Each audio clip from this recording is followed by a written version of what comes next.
చేశాను సార్. నేను press meet పెట్టిన తర్వాత ఎన్టీఆర్ సార్ వాళ్ళు కాల్ చేసి ఏమైందమ్మా, ఏంటి ప్రెస్లో వచ్చావు అని చెప్తే, ఇలా అయింది సార్ అంటే మీరు నాతో ఒకసారి మాట్లాడిండొచ్చు కదా అని చెప్పేసి అలా చెప్పారు సార్. సో అప్పుడే ఫోన్ చేశారు, నేను వస్తున్నానమ్మా, మీకు డిశ్చార్జ్ చేపిస్తాను అని చెప్పేసి నిన్న నాకు 12 o'clockకి కాల్ చేశారు సార్. కాల్ చేసి నేను చేస్తానని చెప్పేసి నైటే వచ్చారు నా ఎన్టీఆర్ సార్ టీం వాళ్ళు. వచ్చి నైట్ 11 o'clock నుంచి 2 o'clock వరకు ఉండి ఆ అబ్బాయి గురించి మొత్తం డీటెయిల్స్ అంతా కనుక్కొని సరే అమ్మా మేము ఇవన్నీ డిశ్చార్జ్ చేయాలి సార్, ఇలా ఉంది సిచ్యువేషన్ అన్నీ ఎక్స్ప్లెయిన్ చేసిన తర్వాత మళ్ళీ ఏం జరిగిందంటే మేము మార్నింగ్ వచ్చి ఆ అబ్బాయికి డిశ్చార్జ్ చేపిస్తాము అని చెప్పారు సార్.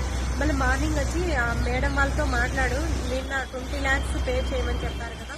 మళ్ళీ ఎన్టీఆర్ సార్ టీం వాళ్ళు వచ్చేసి వాళ్ళందరితో మాట్లాడి 20 lakhs నుంచి 8 lakhs వరకు డిస్కౌంట్ చేసి 12 lakhs ఎన్టీఆర్ సార్ వాళ్ళు పే చేసేసి డిశ్చార్జ్ ఇచ్చారు సార్.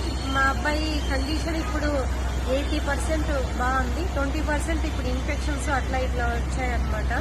అందుకని చెప్పి సార్ చాలా థ్యాంక్స్ సార్. నేను ఎన్టీఆర్ సార్, నేను ఎప్పుడు మిమ్మల్ని తప్పుగా మాట్లాడలేదు సార్. నేను వాళ్ళని అడిగే క్వశ్చన్స్కి నేను ఆన్సర్ చేశాను అంతేగాని మా ఫ్యామిలీ మొత్తము ఎన్టీఆర్ ఫ్యాన్స్ సార్.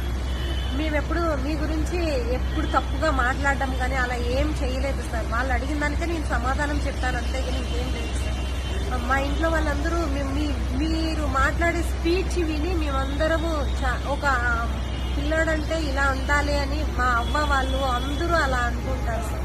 మేము కానీ ఇలా మీరు మాట్లాడుతుంటే అలాగే టీవీ ముందర కూర్చొని చూస్తూ ఉంటాం సార్. Thank you sir. మా అబ్బాయికి డిశ్చార్జ్ చేసి మీ అందరి సపోర్ట్ వల్ల డిశ్చార్జ్ అవుతుంది. ఆ అబ్బాయి